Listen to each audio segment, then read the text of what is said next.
요 앞 시간에 용수보살의 그 생애를 얘기하다가 시간이 어중간해서 중단했었습니다. 이 시간에는 그 첫머리부터 요 앞 시간에 못다한 얘기를 조금 마저 하고서 교재로 들어갈까 합니다. 용수를 나가르 주나라 하고 번역하면은 용맹 또는 용승 이렇게 번역한다고 했습니다. 이 교재에 있는 바와 같이 150년에서 250년 사이에 생존했던 사람으로서 교재에 있다시피 남인도에 태어났다고 했습니다. 그 태어난 지방을 정확히 말하면은 보라라 그래서 베라라 그래서 베라 또는 베라라 이렇게 하는데 그 베라 지방에 태어난 사람이라고 하고 호귀한 바라문 종족에 태어났다고 합니다. 천성이 아주 천자가 총명하다고 그랬습니다. 무엇을 한 번 물으면 다시 이렇게 묻는 일이 없었다고 합니다.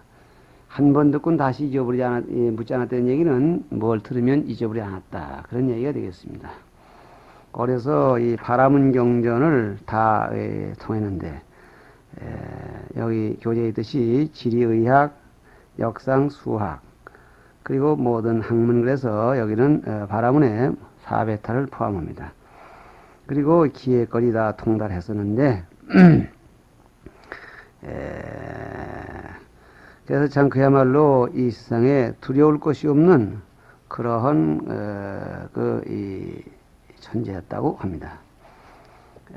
다시 교재로 들어가서 끝줄 그는 인생의 끊임없는 욕망은 고의 인임을 깨닫고 산중의 어떤 불사에 참여하고 출가하여 소승교학을 연수한 후에 대승으로 전향하여 많은 경전에 정통한 다음 이들을 통일하여 대승적인 교학을 확립하였다 그랬습니다.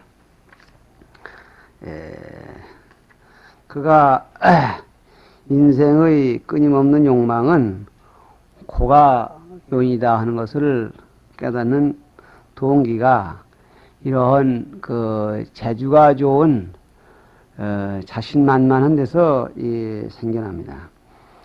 용수전이라는 이 용수보살의 전기가 이권 장경 가운데 끼어 있을 정도로 그분의 생애를 아주 참 이렇게 소중히 또는 이제 이렇게 확실하게 이렇게 전하고 있는데 거기에 보면은 신원보 세 사람이 서로 어울려서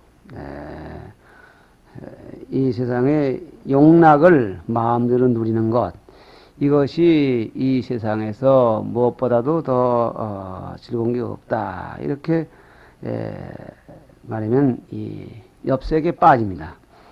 그는 이제 이 기회에 능통한 사람이어서 은신술을 가지고 있었답니다. 다시 말하면 이쪽에서는 저쪽을 보는데 저쪽에서는 이쪽이 보이지 않게 하는 그런 은신술을 했었답니다. 세 사람이 다 그런 은신술을 가지고 있었는데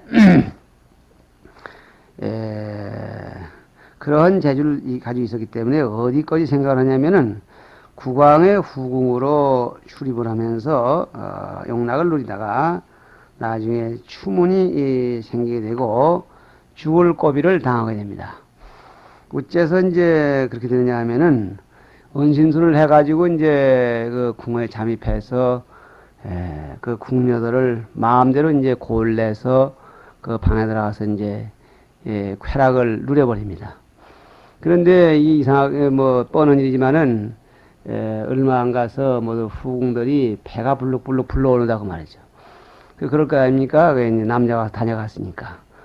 그래서 이제 왕은 들어간 적이 없는데 궁녀들이 배가 불러서 야단들이니까 이것이 어떻게 된 일이냐. 들어온 궁녀들이 실토를 합니다. 사람은 온 적이 없는데 방문이 푸시시 열려 바람길인 줄 알고 문을 도로 닫으면 닫고 자리에 누웠으면 이불 속에 그냥 집채 같은 남자가 하나 이렇게 들어눕기만 해. 그래가지고 꼼짝없이 당했다 그거예요. 몇 번 당하고 보니 이걸 뭐 말할 수도 없고 참 이렇게 전전긍긍하고 있는데 배가 불러온 이 마당에 더 이상 숙일 수가 없습니다. 실직고랍니다. 그게 어떻게 생긴 사람이며 뭐 요즘 말로 하면 인상 차거리가 어떻느냐 이걸 묻는데 그건 어두운 밤이 잘 모르겠고 그냥 체구가 크다든가 뭐 이런 정도로밖에 모릅니다.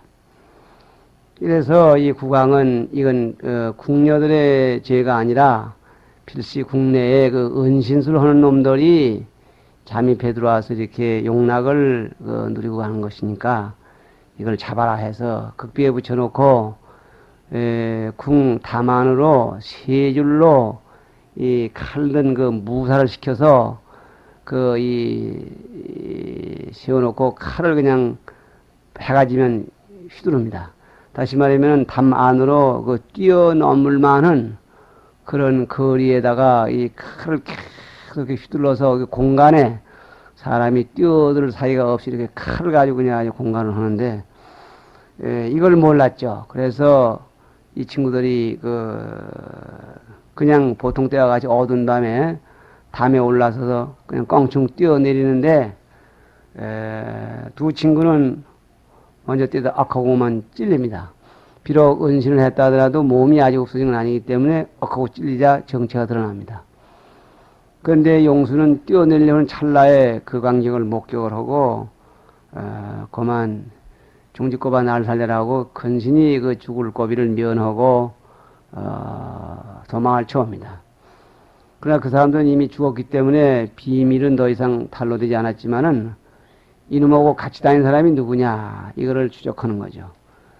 그래서 이 사람은 대단히 입장이 어렵게 돼서 여기 교재에 있는 바와 같이 인생의 끊임없는 욕망은 고의 원인이다.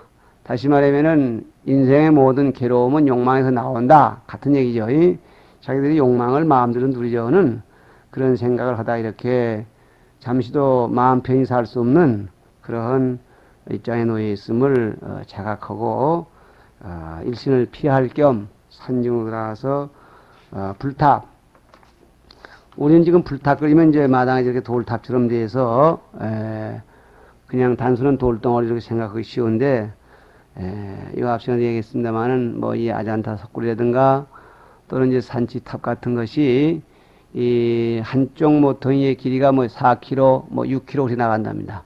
그러니까 겉모양으로 보면 탑이 층층이 되어 있지만은 그 내용은 전부 건물이라는 거예요. 그 안에가.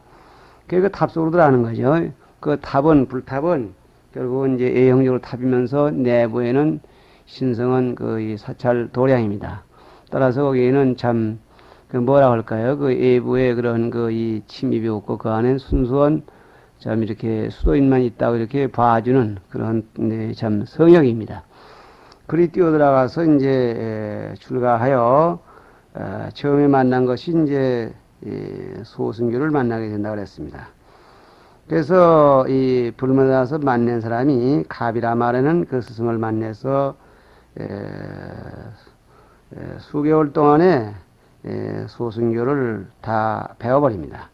배울 정도가 아니라 그냥 뭐 한이 다 외워버리고 더 할 게 없어. 분명히 이것만이 불교가 아니겠는데 이렇게 생각을 했다고 이렇게 기록되었습니다. 여기에는 물론 이제 이 용수를 좀 더 위대한 인물로 각색하기 위해서 그런 것도 있겠고 또 사실 그렇게 천재적인 그런 머리를 가진 분이라 소승교리를 다 배우고는 이래 가지고는 완벽하지 않겠다고 생각도 했을 법하죠.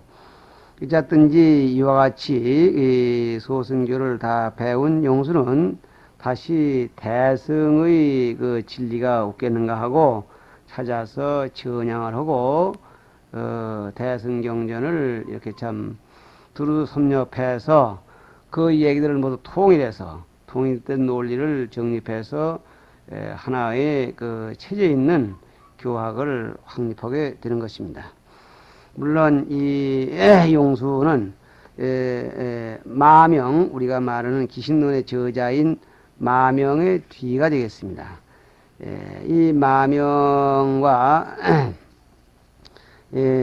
전원 그런 그 분으로서 대승의 학설이 여기저기 없지 않았을 것인데, 그래서 이 33 조사의 그 기획을 보더라도 마명보살의 제자가 용수보살이 됩니다. 그래서 아마 진정한 그 이 대승의 법을 해양시켜서 선문으로 이렇게 참 그 이 안목을 여는 이것을 이제 마명에게다 갖다가 대했다고 이렇게 생각을 합니다. 그런데 자든 이 대승을 찾아 헤매다가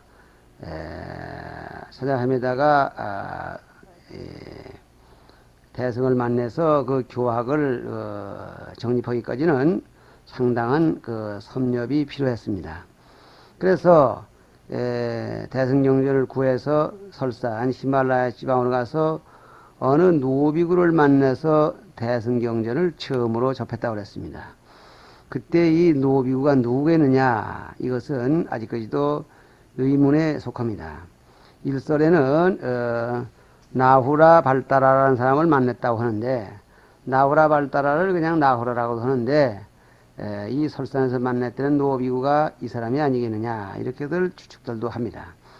어쨌든지 이 대승경전을 그때 뭘 받았는지도 모르겠고, 그런 뒤에 여러 나라로 다니면서 대승경전을 있는 대로 구하고, 또 다른 애도들을 보고 토론도 해서 항복도 시키고 이래 합니다. 그러면서 이 혼자 생각을 하기를, 세계에는 여러 가지 종교가 많은데 그 해탈의 그 도도 한결같지가 않다 이게요. 다시 말하면 해탈에 이르는 그 방법 또는 해탈의 내용을 얘기하는 것도 동일하지가 않다. 따라서 불경도 비록 미묘하긴 하지만은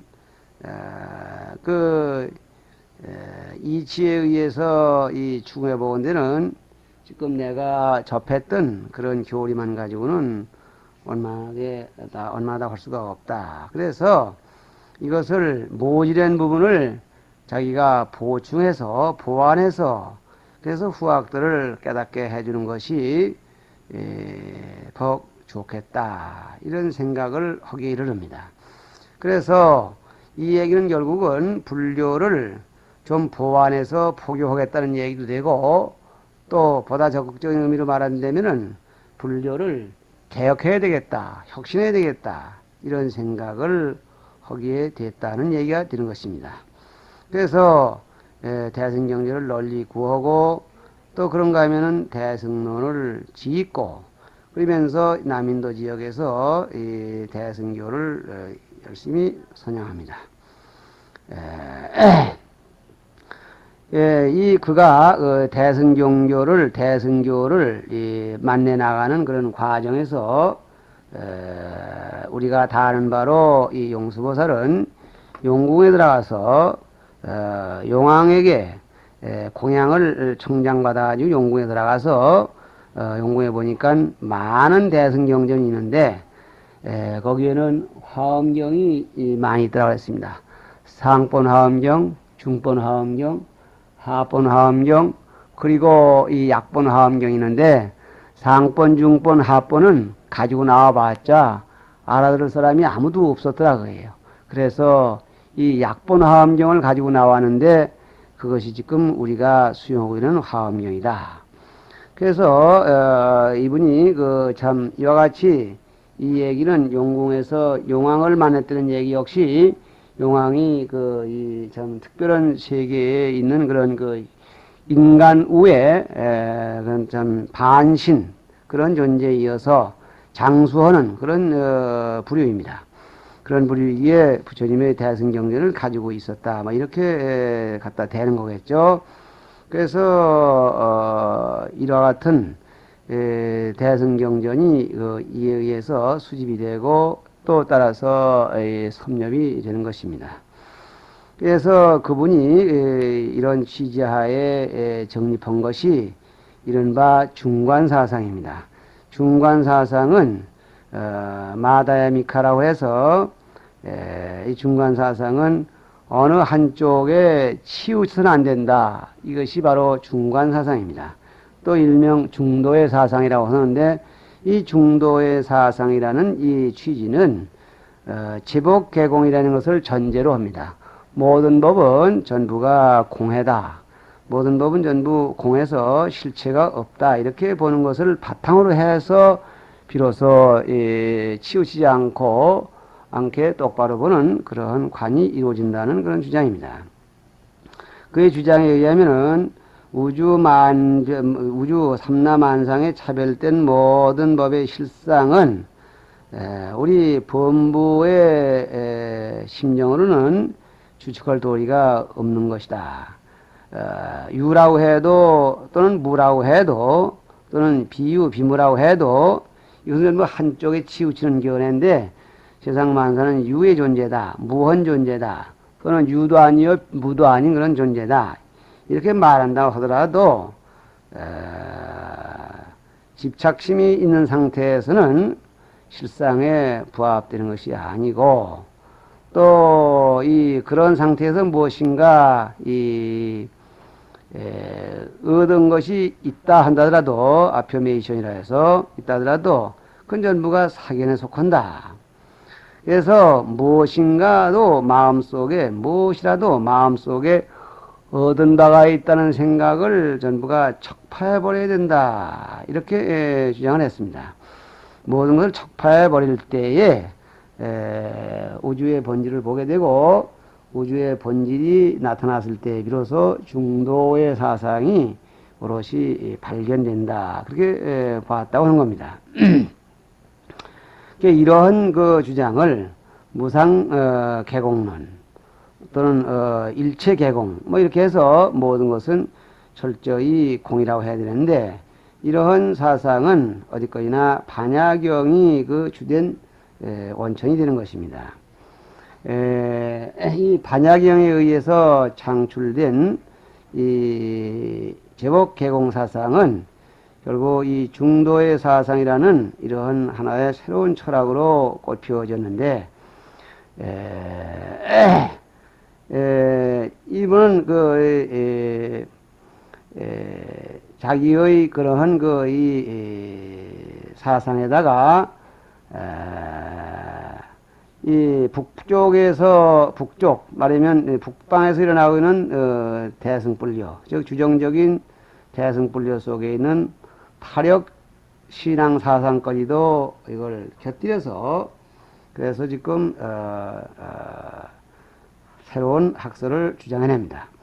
이 흔적으로서는 이 마명보살도 귀신론을 저술하면서 뒤에 가서 그러니까 맨 끝부분에 가서 이와 같은 이 귀신론의 진리를 다 얘기하고 이것을 체험하고 진짜 그 경지에 도달하기 위해서는 서방정토 아미타 부처님을 이음하는 것 이거를 강조하고 있습니다. 그와 같이 이러한 타력신앙 사상이 남방대승의 소위 주지적인 대승보다는 이 북방대승의 주정적인 사상에 농후했던 것인데 그걸 끌어들여서 그가 저술은 십주 비바사론 십지경을 해석한 그 논서인데 여기에는 이행품이라는 것을 설정해 놓고 있습니다. 시울리, 행어랭, 품품, 분별품굴에서 난행품과 이행품을 거기서 설정해 놓고 이행품이라는 것은 뭐냐? 무상정등 정각에서 정각에서 물러나지 않게 무상정등 정각을 깨달아 들어가는 그런 수행에서 물러나지 않게 하기 위해서는 난행도와 이행도의 두 코스가 있는데 난행도는 뭐냐? 난행도라는 것은 이 목숨을 버려가면서 밤낮으로 정근하는 겁니다. 예를 들어서 팔을 태운다든가 뭐 이렇게 잠을 안 잔다든가 고행을 해가면서 이 깨달으려고 하는 방법이 난행도라고 그랬고 또 이행도라는 것은 뭐냐? 서방극락세계의 아미타 부처님을 염하면 그 아미타 부처님의 가호력으로 우리가 이 무상정등정각, 즉 안욕따라 삼약삼보리의 길에서 물러나지 않을 수가 있다고 했던 것입니다. 이것이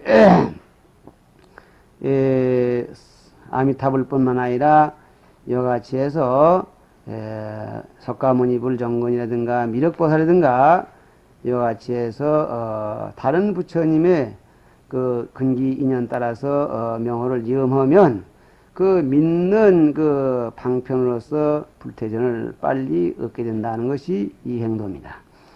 그래서 이 난행도가 자력신앙이라면 이 행도는 타력신앙인데, 이 가운데에서도 이 용수는 아미타 신앙에 대해서 가장 많이 이 강조를 하고 있습니다. 그래서 이러한 그 사상들이 종합적으로 용수의 그 대승적인 교학을 확립하였다 하는 그런 얘기가 되는 것입니다. 그가 지금 얼마만치 그 지금 왕생, 다시 말하면 서방정토 왕생하는 것을 강조했느냐. 이것을 인능가경이라는 경에 보면은 남천축국의 용수라는 분이 능파 유무정, 유와 무의 종을 드러내고 세간 중도현 중도를 드러내고 무상대승법에서 처음으로 환희를 얻어서 왕생 안락고개가 태어났다고 하는 그런 귀절이 나오는 걸 봐도 이 아미타불을 불러서 서방정토 극락세계에 태어났음을 입증하고 있는 것입니다. 이와 같이 해서 이 순수한 철학적인 이런 대승 불교 사상의 추정적인 타력신앙을 가미하게 되는데, 이것은 단순히 북방불교에서 있었던 그러한 주정적인 사상, 타력신앙만을 의지한 것이 아니라 불교 이전에 바라문경전에 속하는 소위 바가범가, 소위 바가바트 기타라고 해서 이 바가범가에도 이러한 이 사상이 나와서 타력신앙의 요소가 나와서 불교적인 이 정토 사상이라 이런 것은 불교 이전에도 이미 있었던 것으로서 용수는 그러한 제설들을 스무스하게 섭렵을 합니다. 또 뿐만 아니라 그가 지금 이 남천축에 있는 철탑을 열었다 그랬습니다. 다시 말하면은 이 남천축에 지금 학자들이 자기네 학설들을 모두 모아서 철탑에 넣어놓고 어떤 사람도 그걸 열질 못하게 하는데, 거기를 직접 들어가서 금강보살이라는 분에게 대일령을 받아가지고 왔다 이렇게 하고서 이것은 밀교에서 그들의 그 시조가 밀교의 대성자가 용수임을 추앙하는 한 방법이라니 모르지만은, 그래서 밀교를 갖다가 퍼뜨린 창시자로도 이렇게 추앙받고 있는 것입니다. 이렇게 본다면은 용수는 인도적 대승불교의, 즉 남인도 지방에서 일어난 대승불교의 원천인 반야사상을 조술한 사람, 정확하게 정돈해놓은 사람이고, 또 서역에서 대승불교의 타력교, 이것이 타력교를 도입해서 조화를 이룬 하나의 위대한 창도자다, 이렇게 말할 수가 있는 것입니다. 그래서 용수를 일러서 제2의 석가라 이렇게도 말합니다. 제2의 석가. 또 뿐만 아니라 칠종조사 그럽니다. 그 제2의 석가, 말하면 이제 석가모니 이후에 두 번째 나온 석가다, 뭐 이런 얘기가 되었고, 또 이 칠종조사란 말은 팔종조사란 말은 8종파에서 이 용수를 조사로 삼고 있습니다. 구체적으로 들자면은 지금 내가 착각을 생겨서 안 되는데, 화엄종이라든가 또는 이제 여기서 말하는 밀교라든가 또는 이제 중간종이라든가 이런 종들이 한결같이 용수를 그 창시자로 하고 있는 것입니다. 그렇다고 본다면은 여기 지금 숨어져서 나오지 않는 이 마명보살의 말씀이나 말씀이 모두 여기에 이어져서 새로운 인도에서 중간 사상을 정립한 위대한 거봉이 여기에 비로소 나타나는 것이고, 따라서 이의 일생은 주로 소승을 절복시키는 그런 일을 합니다. 그래서 그 다음 교재 11페이지 둘째 줄, 그는 고살라 국왕의 귀를 받아 국내의 대승불교를 흥룡시키고 다수의 애도와 소승 교도들을 절복하였으며 또 많은 논석을 저술하여 파사 현정에 힘썼다. 많은 논석을 썼다 한다면 전부가 이러한 그 대승 사상을 찬양하고 소승을 억복시키는 그런 작용을 해서 그의 생애는 가히 파사 현정이라고 할 수가 있겠고, 그의 슬로건이야말로 진실한 부처님의 말씀으로 돌아가자 해서 공리공론이 아니라 이러한 논리에 입각한 실질적인 수행의 체험을 보인 것입니다. 그래서 그의 이름을 별명이 또한 천부논사라고 합니다. 이런 저술 논석을 통해서 요즘 말로 하면 뭐 포교라고 할까 교학을 드날렸기 때문에 있는데, 그가 저술한 그 논수가 하도 많아서 천부논사, 천부의 논을 지은 논사라고 이렇게 말합니다. 그만큼 많은 저술을 하였는데 중요한 것은 다한 것 같다 그랬습니다. 중론이 그분의 저술입니다. 또 12문론, 대지도론, 이건 100권, 아주 대작입니다.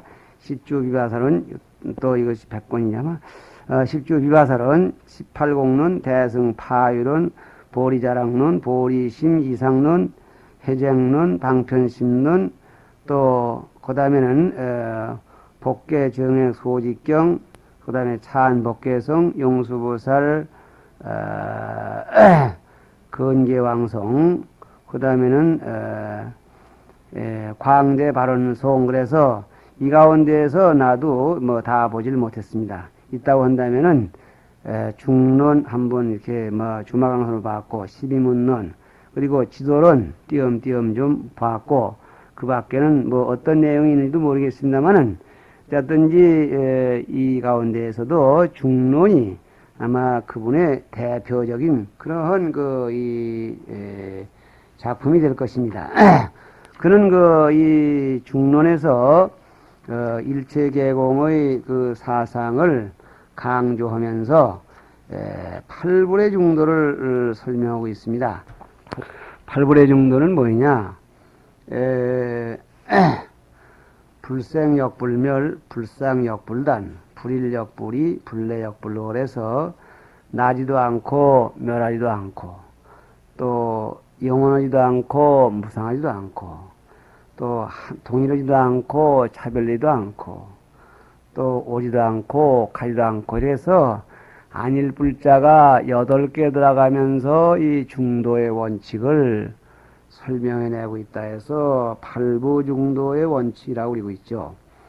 이 얘기는 결국은 이것이 용수의 제복개공론은 우주의 실상을 밝혀내기 위한 하나의 실상론입니다만은, 실상의 자체는 그렇더라 그런 얘기죠.